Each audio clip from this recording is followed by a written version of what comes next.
এইটো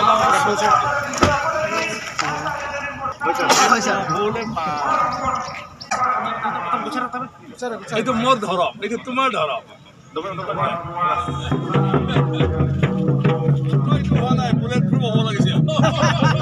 তাৰ কাৰণে তেখেতসকলে আমাৰ মাজত উপস্থিত হৈছে। সদায় চাল গছ লগোৱা হয় আৰু এই চাল লগে লগে আমি আমাৰ বিধানখিনি সময়ত আমাৰ মাজত আছে চাউতালি চাল গছৰ ৰন্ধাৰ পৰা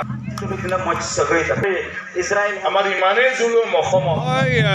তেওঁলোকৰ কিছু মানে সমস্যা আছে, যিটো জনজাতিকৰণৰ সমস্যা। এটাটো হ'ল এতিয়া চৰকাৰে সান্তালী ভাষাক স্কুলত মিডিয়াম অফ ইনষ্ট্ৰাকশ্যন এটা পৰ্যায়লৈকে কৰিব লৈছে।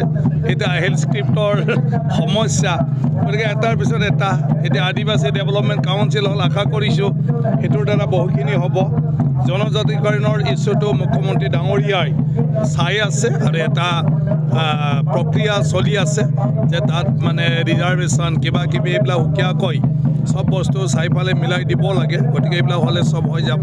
মই ভাবোঁ লাহে লাহে সব হৈ যাব। সান্থালী আমাৰ ভাৰতৰ প্ৰাচীন জাতিৰ ভিতৰত এইটো এটা জাতি, যিটো প্ৰাচীন ভাষা, প্ৰাচীন কলা সংস্কৃতি যদি বুলি গাওঁ আমি, তেতিয়া সান্থালী হয়। ভাৰতৰ সভ্যতা সংস্কৃতি যাক লৈ আমি গৌৰৱ কৰোঁ।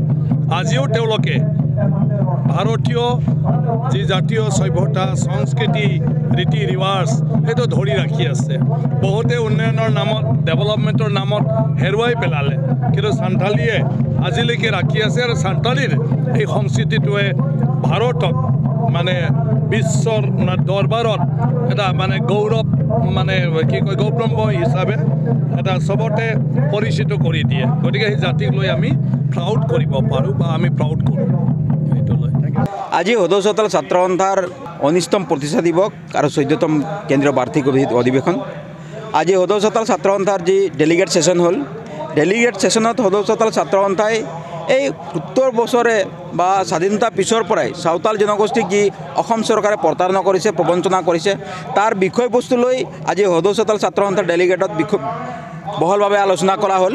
আৰু আমি এই আলোচনাত কিছুমান কথা অনুভৱ কৰিব পাৰিছোঁ। আপোনালোকে জানে যে চাওতাল জনগোষ্ঠীক অসম চৰকাৰে চাহ জনগোষ্ঠী নামেৰে নামাকৰণ কৰিব বিচাৰিছে।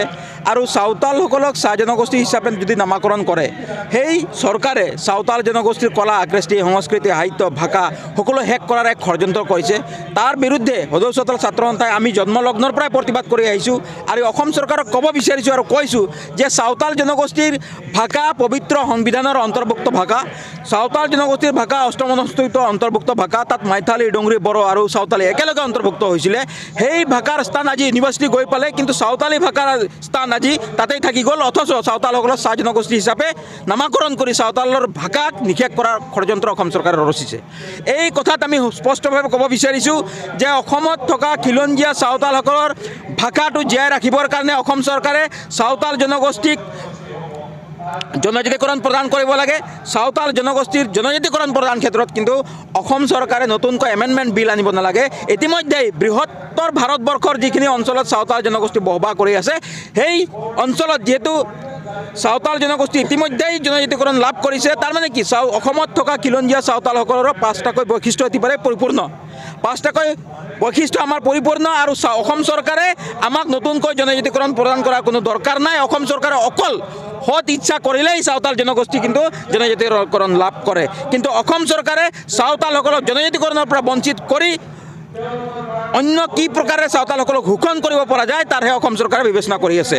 তাৰ লগে লগে অসমত থকা চাওতালসকলে কিন্তু বনাঞ্চলত বেছিভাগেই বনাঞ্চলত বসবাস কৰে। আৰু এই বনাঞ্চলত বসবাস কৰি 75 বছৰে চাওতালসকলক গোলামৰ নিচিনা যি শোষণ কৰা হৈছে, এই গোলামৰ নিচিনা শোষণ কৰাৰ কথাটো আমি সদৌ চৌতাল ছাত্ৰ সন্থাই অনুভৱ কৰিছোঁ। আৰু অনুভৱ কৰি এটা পৰিকল্পনা লৈছোঁ যে অসম চৰকাৰে অসমত নিগাজিত হৈ থকা বনাঞ্চলত থকা চাওতালসকলক ভূমিৰ পট্টা নহয়, ভূমিৰ অধিকাৰ দিব লাগে। ভূমিৰ পট্টা দি চাওতাল জনগোষ্ঠীৰ কোনো সমস্যা সমাধান নহয়। তাৰ কাৰণে মই অসম চৰকাৰক ক'ব বিচাৰিছোঁ, আমাক ভূমিৰ অধিকাৰ দিয়ক।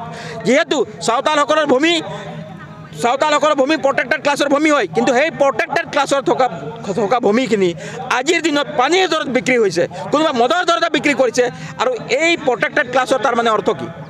সেই জনগোষ্ঠীৰ ভূমিৰ যদি সংৰক্ষিত নহয়, অকল চাৰ্কেল অফিচত লিপিবদ্ধ আছে যে চাওতালসকলৰ প্ৰটেক্টেড ক্লাছৰ ভূমি, কিন্তু এই ভূমি কোনো কাৰণতে অসম চৰকাৰ সংৰক্ষণ কৰিব বিচৰা নাই আমি সদৌ চৌতাল ছাত্ৰ সন্থাই অসম চৰকাৰক আহ্বান জনাইছোঁ এই বৰ্তমান সময়ত যি নিৰ্বাচনৰ সময় সেই নিৰ্বাচনৰ সময়ত আমি অসম চৰকাৰক দাবী উত্থাপন কৰিছোঁ যে চাওতাল জনগোষ্ঠীৰ ভূমিৰ যি সমস্যা সেই সমস্যা সমাধান হ'ব লাগিব চাওতাল জনগোষ্ঠীৰ ভাষাৰ সেই ভাষাৰ সমস্যা সমাধান হ'ব লাগিব আৰু চাওতালসকলৰ জনজাতিকৰণৰ বিষয়টো অসম চৰকাৰে 6 জনগোষ্ঠীৰ নামেৰে নামাকৰণ কৰি বাৰম্বাৰে ৰাজনীতিৰ আওতাত আনি সেই জনগোষ্ঠীক শোষণ কৰাৰ সেই ব্যৱস্থা কিন্তু অসম চৰকাৰে শেষ কৰিব লাগিব আৰু চাওতাল জনগোষ্ঠী অধ্যুষিত অঞ্চলত যদি যাবলৈ হয় এই ভূমিৰ অধিকাৰ ভাষাৰ অধিকাৰ আৰু জনজাতিকৰণৰ অধিকাৰ সেই প্ৰদান কৰাৰ পিছতহে অসমৰ যি ৰাজনীতি প্ৰেক্ষাপটত অসম চৰকাৰে পদাৰ্পণ কৰক ৰাজ্যত নিৰ্বাচনী জ্বৰ পুনৰ শাসনলৈ আহিব নেকি বিজেপি মিত্ৰজোঁট নে দেশত উত্থান ঘটিব বিৰোধী শক্তিৰ অসমৰ 14টা লোকসভা সমষ্টিৰ প্ৰতিটো আপডেট ক্ষিপ্ৰতাৰে 2024 নিৰ্বাচনৰ সৰ্ববৃহৎ কভাৰেজ টাইলাইটৰ প্ৰতিটো ইলেকশ্যন কভাৰেজ আগবঢ়াব ষ্টাৰ চিমেণ্টে